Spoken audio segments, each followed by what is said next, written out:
Mukul Lal and you are watching my YouTube channel E chemistry Pathshala. तो बच्चों इस वीडियो लेक्चर में हम डिस्कस करेंगे effect of temperature on rate of reaction. जैसा कि हमने इससे पहले 3 वीडियो लेक्चर अवेलेबल करा दिए हैं केमिकल काइनेटिक्स के, ये हमारा वीडियो नंबर 4 है।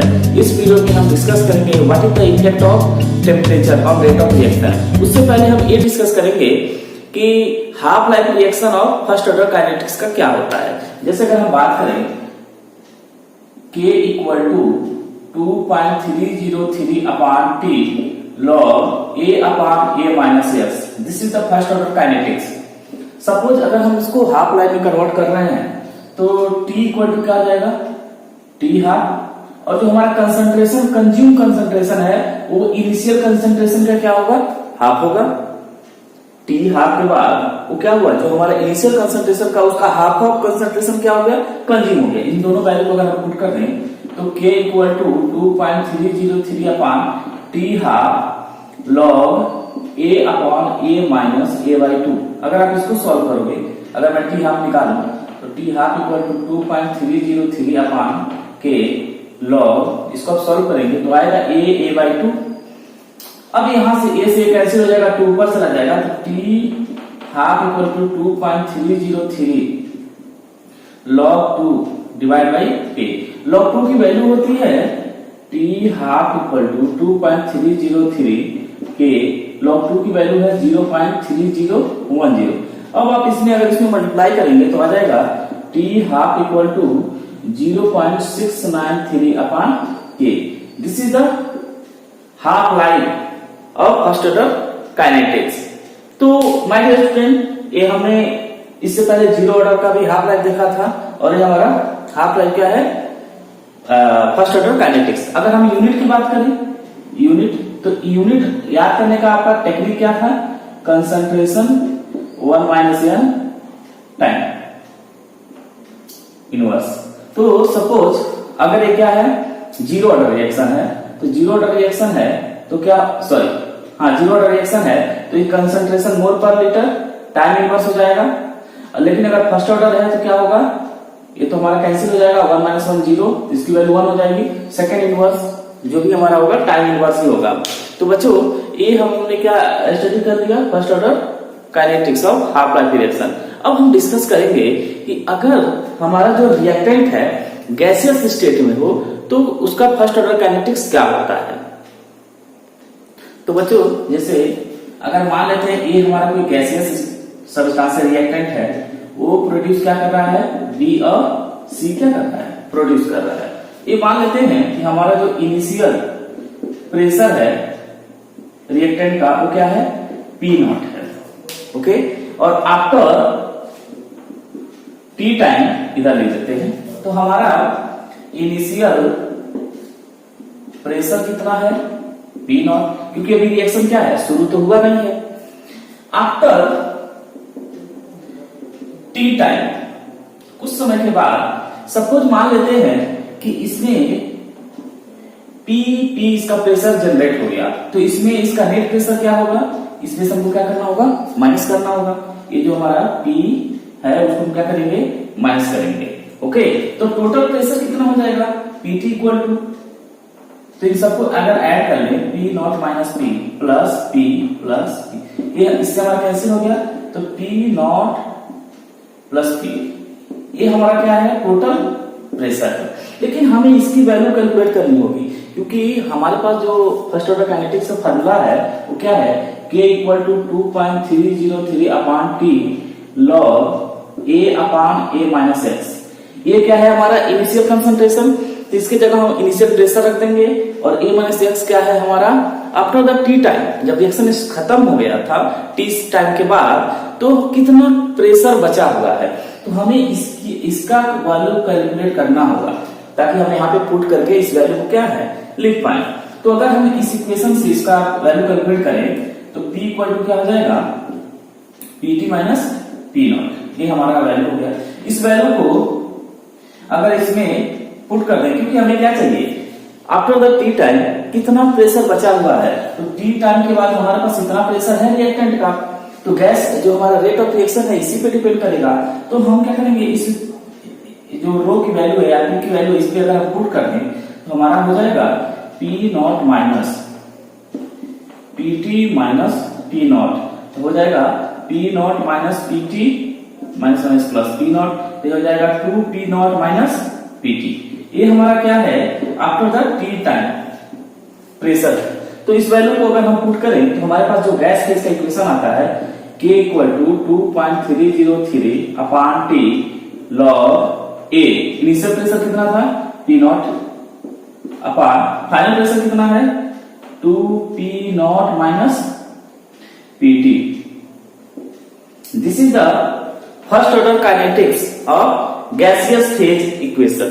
तो आपको याद रखना है कि अगर कंसंट्रेशन बेसिस पे है तो हम इस इक्वेशन को यूज करेंगे, और अगर गैसियस फेज में है तो हम इस इक्वेशन को यूज करेंगे 2 P naught minus PT, where P naught is the initial pressure और PT is the total pressure. हम न्यूमेरिकल से इसको हम और क्लियर करेंगे। तो बच्चों एक और टर्म का हम डिस्कस करेंगे यहाँ पे, स्यूडो फर्स्ट ऑर्डर काइनेटिक्स। इस तरीके का रिएक्शन होता क्या है और इसका ऑर्डर हम कैसे कैलकुलेट करते हैं। स्यूडो का मतलब है फॉल्स, मतलब एक ऐसा रिएक्शन जो देखने में लगेगा कि ये सेकेंड ऑर्डर है या फिर थर्ड ऑर्डर है, लेकिन फर्स्ट ऑर्डर नहीं दिखेगा, लेकिन ये एक्चुअल क्या होगा फर्स्ट ऑर्डर होगा।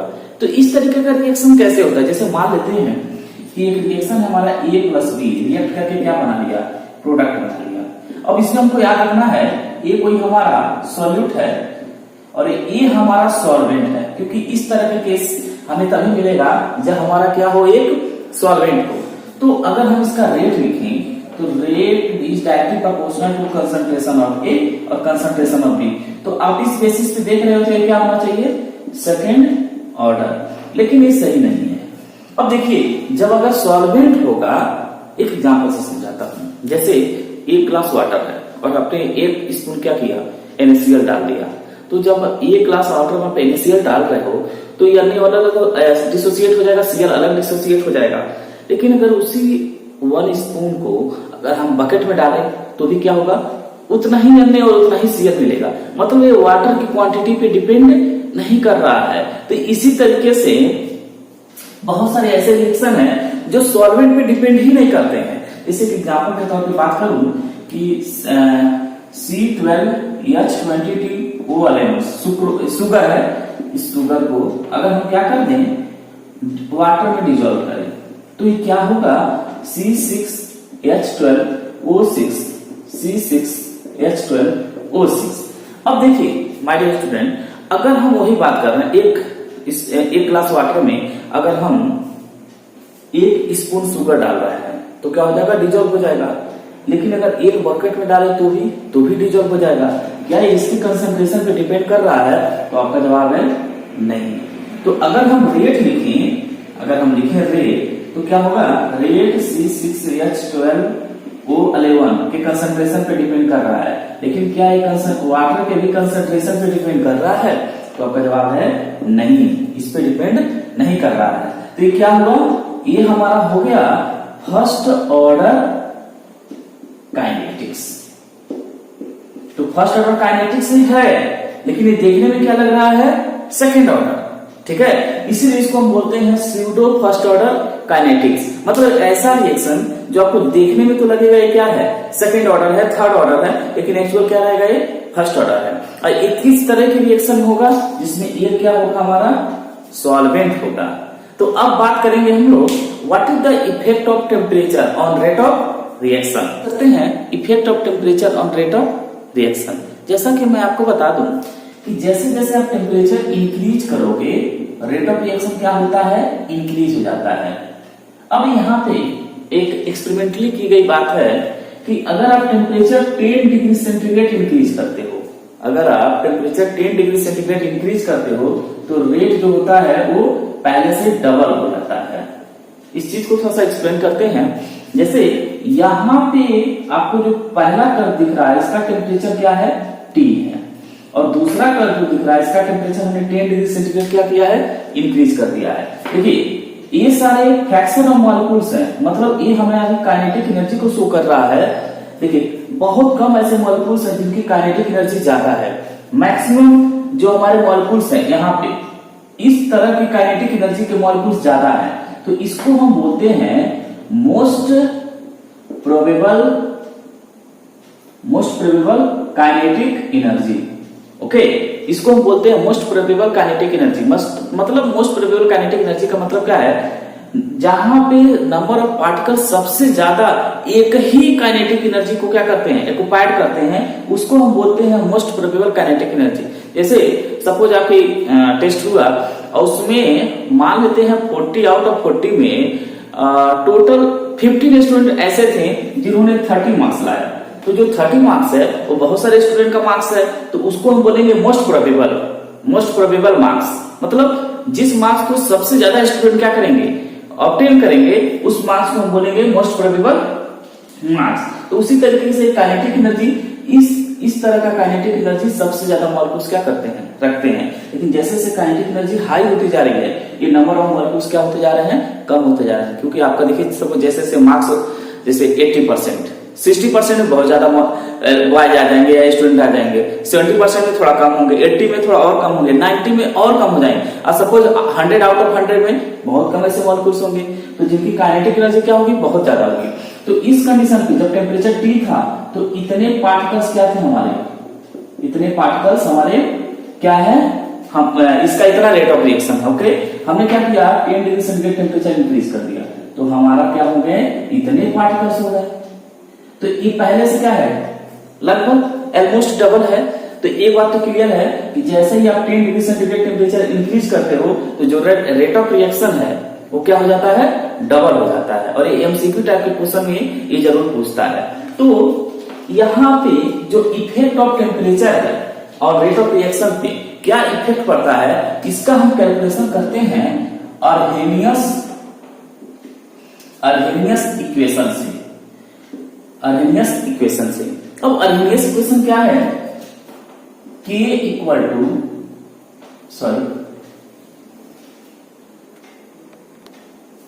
अर्हेनियस इक्वेशन क्या है, K equal to E minus EA upon RT, where E is the activation energy. Actually क्या है, सेशन 2020 और 21 में अर्हेनियस इक्वेशन को एक्सक्लूड कर दिया गया है, लेकिन यहाँ पे इसको मैं थोड़ा सा एक्सप्लेन करूंगा, और एक्टिवेशन एनर्जी को भी एक्सक्लूड किया गया है। लेकिन दोनों चीजों को बिना हम एक्सप्लेन किए हम काइनेटिक एनर्जी को अच्छे से समझ नहीं सकते हैं, इसलिए यहाँ पे हम डिस्कस करेंगे। तो यहाँ पे हमारा this is the Arrhenius equation taking log on both side. तो अगर हम लॉग ले लें, चूंकि केमिस्ट्री में हम लॉग की जगह क्या लेते हैं, ln, तो हम यहाँ पे लेंगे नेचुरल लॉग ln। तो ln K equal to ln A, अच्छा इनके बीच में क्या है, मल्टीप्लाई है, तो आपको पता है log A into B equal to क्या होता है, log A plus log B। तो यहाँ पे हो जाएगा plus ln E minus EA upon RT। Okay, इसको थोड़ा और सॉल्व कर लेते हैं, ln K equal to ln A plus A minus A जो पावर है वो कहां हो जाएगा, आगे आ जाएगा हमारा। तो हम इसको लिख सकते हैं, क्योंकि फॉर्मूला क्या है, A log A to the power m equal to m log A, ये होता है। तो ये हमारा हो जाएगा minus EA upon RT ln E, और ln E का वैल्यू जो होता है 1 होता है। तो अगर हम 1 से मल्टीप्लाई करेंगे तो हमारा यही आएगा। अब हम ln को चेंज करेंगे अर्थमेटिक लॉग में, ठीक है। तो आपको 2.303 से क्या करना होगा, मल्टीप्लाई करना होगा। तो अगर हम इधर मल्टीप्लाई करते हैं तो हम लिख सकते हैं यहाँ पे 2.303 log K equal to 2.303 log A minus EA upon RT। अगर 2.303 से इधर से डिवाइड कर दिया जाए तो हमारा आ जाएगा log A equal to 2.303 log A divide by 2.303, और यहाँ भी डिवाइड करेंगे EA अपॉन 2.303 RT। 2.303 को क्या किया, डिवाइड कर दिया इधर, तो दोनों टर्म्स में क्या होंगे, डिवाइड होंगे।